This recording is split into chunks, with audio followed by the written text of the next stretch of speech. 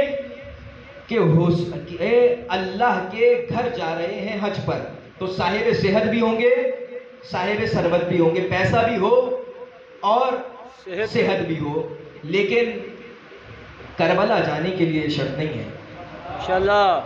امام فرما رہے کہ اگر تمہارے پاس پیسے نہیں ہیں اور تمہارے پاس مال نہیں ہے، تم مریض ہو، تمہارے پاس پیسے نہیں ہیں، امام صادق فرما رہے ہیں کہ تم جاؤ کسی سے قرض لو، لیکن میرے جد حسین کی زیارت پر جانا. سبحان اللہ. تمہارے پاس مال نہیں ہے، دولت نہیں ہے، کوئی مسئلہ نہیں ہے.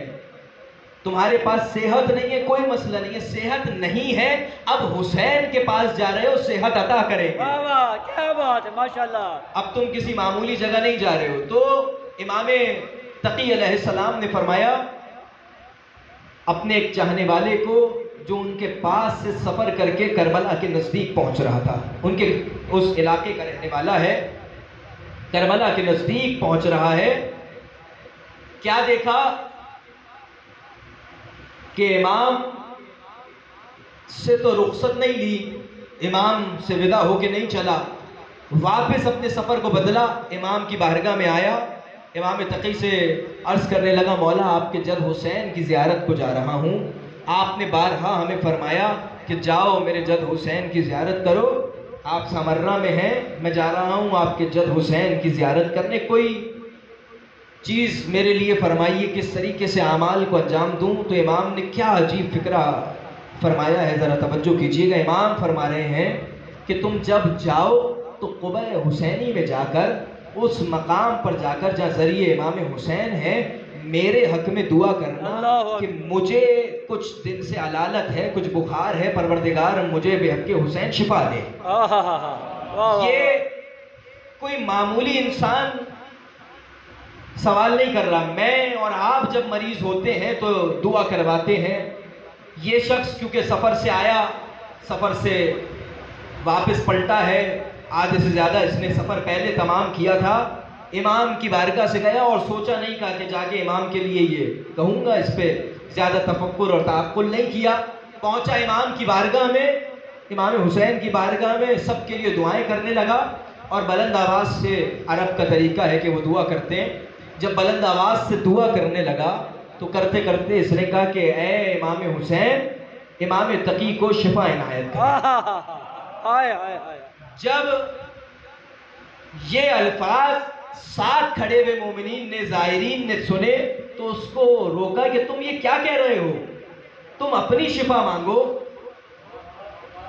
تم اپنے والدین کی شفا مانگو، ان کی مغفرت مانگو، تم اپنے کاموں کو سہل ہونے کے لیے، آسان ہونے کے لیے ان کا حل امام حسین سے مانگو، وہ تو خود امام ہیں جن کے لیے تم کہہ رہے ہو، تمہیں نہیں معلوم رسول فرما کے گئے ہیں کہ ہمارا پہلا محمد ہے، ہمارا اوسط محمد ہے، ہمارا آخری محمد ہے، ہم سب محمد ہیں، تو یہ سب محمد ہیں، تم یہ کیوں کہہ رہے ہو؟ کہا یہ میں خود نہیں کہہ رہا، مجھے امام نے حکم دیا ہے۔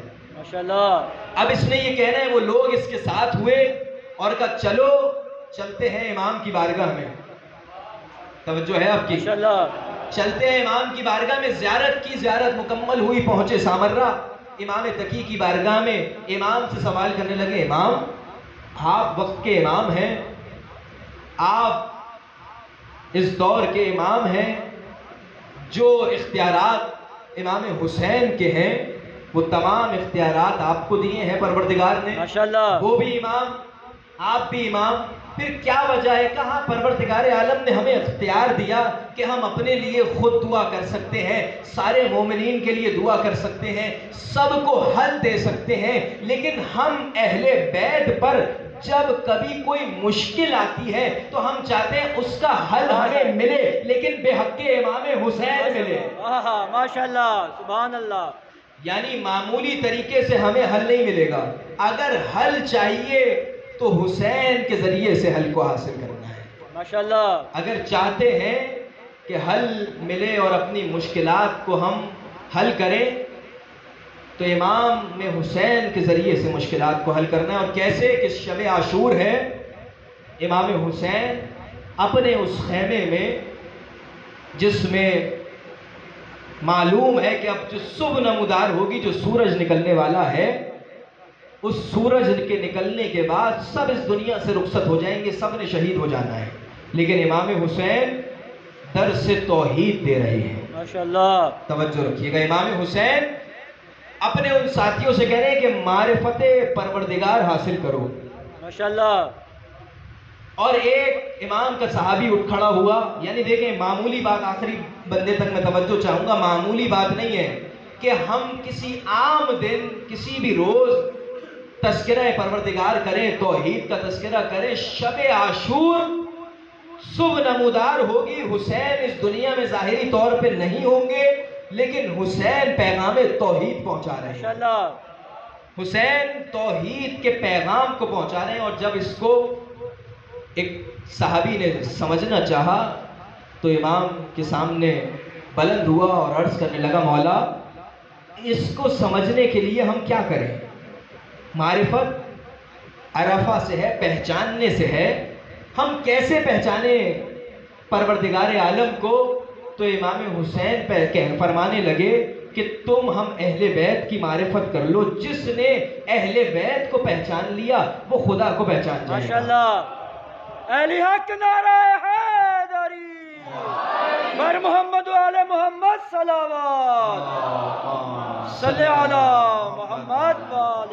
توجہ فرما رہے ہیں آپ؟ پھر اس کو بڑھ کر آگے علامہ مجلسی نے اس طرح سے لکھا کہ اصل میں خدا شناسی کا مطلب یہ ہے، خدا کو پہچاننے کا مطلب یہ ہے، خدا کو جاننے کا مطلب یہ ہے کہ انسان حسین شناسی کر لے۔ جس نے ایک مرتبہ حسین کو جان لیا وہ پروردگار عالم کو پہچان جائے۔ ماشاءاللہ، سبحان اللہ۔ ایک صلوات پڑھے بابا جی۔ اللہم صلی علی محمد و آل محمد۔ جس نے ایک مرتبہ پہچان لیا پروردگار عالم کو، حسین کو، وہ پروردگار عالم سے تقرب بڑھائے گا، وہ خدا کے نزدیک تر ہوتا جائے گا۔ ماشاءاللہ، آج اس موضوع تک رکتے ہیں اور کل ادائیگی اجر رسالت کے عنوان سے گفتگو رہے گی کہ امام حسین نے کچھ سفر کیے اپنی زندگی کے، اور ہم اپنے ذہن کو قریب کرنے کے لیے جب کوئی مصیبت، جب کوئی مشکل، جب کوئی مرحلہ ہم سب پر آتا ہے تو آنے کے بعد انسان اپنے بھائی سے مشورہ کرتا ہے، ہائے ہائے، اپنے بھائی کو بتاتا ہے کہ مجھ پر فلاں مشکل آئی ہے، اپنے بیٹے کو بتاتا ہے کہ اب یہ ہونے والا ہے، اپنے والد کو بتاتا ہے کہ اب میرے ساتھ یہ مرحلہ ہونے والا ہے۔ لیکن یہ ہم نے اپنی زندگی کا اصول بنایا ہے، حسین نے کچھ اور کیا ہے۔ جب دربار میں خبر ہوئی کہ حسین کو لایا جائے اور حسین دربار کی جانب بڑھنے لگے تو اپنے گھر سے جب نکلے ہیں تو ایک کنیز کو بلا کر کہتے ہیں، کنیز جاؤ اور جا کر ذرا زینب کو خبر کرو۔ ہم اور آپ مردوں کو یہ باتیں بتاتے ہیں، لیکن حسین نے زینب کو خبر دی ہے کہ زینب اپنے گھر سے نکلو اور ہمارے گھر کی جانب آنا ہے تم نے، اب ہم نے سامان سفر باندھنا ہے۔ مولا پہنچے دربار میں، وہ سارے مصائب آپ سن رکھے ہیں آپ نے، میں کسی اور مصائب کی طرف آپ کو لے جانا چاہ رہا ہوں۔ جب وہ سارے مصائب مولا کے جو مولا پر گزرنے تھے، اس کے بعد جب امام پلٹے ہیں تو امام نے اب اپنے گھر کا رخ نہیں کیا صداروں، امام نے رخ کیا ہے زینب کے گھر کا۔ اور جب چلے ہیں زینب کے گھر تو کیا دیکھا کہ بہن ہے کہ جو صحن میں بار بار پھر رہی ہے، بار بار مضطرب ہے۔ سوال کر رہے کیا ہوا زینب؟ کہ آپ کو اس رات کی تاریکی میں کیوں بلایا؟ مجھے ابھی کنیز نے حکم دیا ہے، کنیز نے آ کر مجھ سے یہ عرض کیا ہے۔ تو مولا کہنے لگے ہم نے اس سے کہا تھا کہ کیا ماجرا ہے، تو عزاداروں سنیں گے۔ تو مولا نے کیا فرمایا ہے، زینب یہ مدینہ اب رہنے کے قابل نہ رہا، اے زینب اب یہ مدینہ رہنے کے قابل نہ رہا، اب ہم اس مدینے سے چلے جائیں گے، اب ہم نے اس مدینے سے جانا ہے۔ صبح نمودار ہوئی، راوی کہتا ہے کہ میں ایک دور جانے بیٹھ گیا اور ایک مخصوص جگہ سے بہت مشکل سے میں نے یہ روایت نقل کی ہے، میں دیکھنے لگا کہ حسین کس طریقے سے اپنا کارواں لے کر جائیں گے، حسین کس طریقے سے اپنے لوگوں کو لے کر جائیں گے۔ اب یہ سارا ماجرا وہ کس طریقے سے دیکھ رہا ہے، حسین ایک کرسی پر بیٹھے ہیں اور کبھی دیکھتے ہیں کہ اے علی اکبر ذرا آؤ، تمہاری ماں ام لیلہ آئی ہے، اس کو سوار کراؤ۔ کبھی کہتے ہیں اے قاسم ذرا نزدیک آؤ، ام فروہ آئی ہے، انہیں سوار کراؤ۔ کبھی کہتے ہیں اے سید سجاد ادھر آؤ، میرے نزدیک آؤ، یہ تمہاری بہن آئی ہے، اس کو سوار کرو۔ یہ سارا منظر دیکھ رہے ہیں، لیکن عزاداروں ایک لمحہ ایسا آیا کہ سب جب آئے ہیں امام حسین اس جگہ پر بیٹھے ہوئے تھے، نہیں معلوم اب کون آیا، حسین نے اپنی کرسی کو چھوڑا ہے، کہا دائرہ بناؤ، کہا کیا ہوا، کہا عباس نزدیک آؤ، علی اکبر نزدیک آؤ، قاسم نزدیک آؤ، کہا وجہ کیا ہے، کہا میری بہن زینب آ رہی ہے، سب مل کر زینب کو سوار کہیں گے، میں کہوں گا مولا اے آقا کاش کربلا میں دیکھتے 10 محرم کے بعد زینب پکار رہی ہے، کہاں ہے میرا علی اکبر، کہاں ہے میرا علی اکبر۔ اور سنیں گے عزادارو امام رضا نے جو روایات کو نقل کیا ہے، ذرا یہ مصائب سنیے گا، آج کے دن کے مصائب ہیں۔ امام رضا کے گھر میں جب رونا آئے، گریہ آئے، امام باقر نے چند چیزوں کو نقل کیا، امام رضا نے نقل کیا، جب مدینے کے رہنے والے یا مشہد کے رہنے والے اس مشکل میں گرفتار ہوتے تھے کہ اب کیا ہوگا، کہ چاند ہے یا نہیں ہے، عزاداروں سنیں گے تو وہ چاند کی طرف نہیں دیکھتے تھے، امام رضا کے گھر کی جانب جاتے تھے، اگر گریے کی آواز آ رہی ہے، اگر رونے کی آواز آ رہی ہے تو کہتے تھے محرم کا چاند نمودار ہو گیا۔ امام نے دیبل خزائی کو حکم دیا، دیبل آئے ہیں، ایک مقام پر دیبل کو بٹھایا، ایک کرسی پر دیبل کو بٹھایا، اور امام کہنے لگے اے دیبل آج ہمارے حسین کے، ہمارے جد کے مصائب سناؤ۔ دیبل نے مصائب پڑھنا شروع کیے، مصائب پڑھتے پڑھتے کہا اے فاطمہ زہرا ذرا بقیے کو چھوڑیں اور چلیں، ذرا آئیں کربلا کی گرم ریت پر، ایک جانب حسین کا علی اکبر ایڑیاں رگڑ رہا ہے، بس یہ کہنا تھا، اب بس یہ کہنا تھا کہ آگے جملہ کیا پڑھا ہے سنیں گے عزاداروں، کہ اے فاطمہ زہرا اب بقیے کو چھوڑیے، آپ کے حسن کا لال قاسم ایک جانب پامال ہو رہا ہے۔ یہ سارے مصائب پڑھنے کے بعد جب وہ مصائب پڑھ کے اترنے لگا تو امام رضا نے کہا اے دیبل یہ میں نے ایک شعر لکھا ہے، یہ شعر ذرا پڑھ کر سناؤ۔ دیبل نے مصائب پڑھے کہ اے فاطمہ زہرا جب کربلا کے سارے مظلوموں پر رو چکے تو ذرا رخ کیجئے گا مشہد مقدس کا، مشہد میں آپ کا ایک غریب بیٹا مارا جائے گا۔ بس یہ سننا تھا کہ دیبل خزائی نے کہا مولا مجھے نہیں معلوم کون ہے جو مشہد میں شہید ہوگا۔ امام نے حکم دیا تھا، امام کے گھر والے بہنیں موجود تھیں، بس یہ کہنا تھا کہ دیبل سے امام نے کہا کہ میں ہوں امام رضا تمہارا امام جو مشہد میں شہید ہوگا۔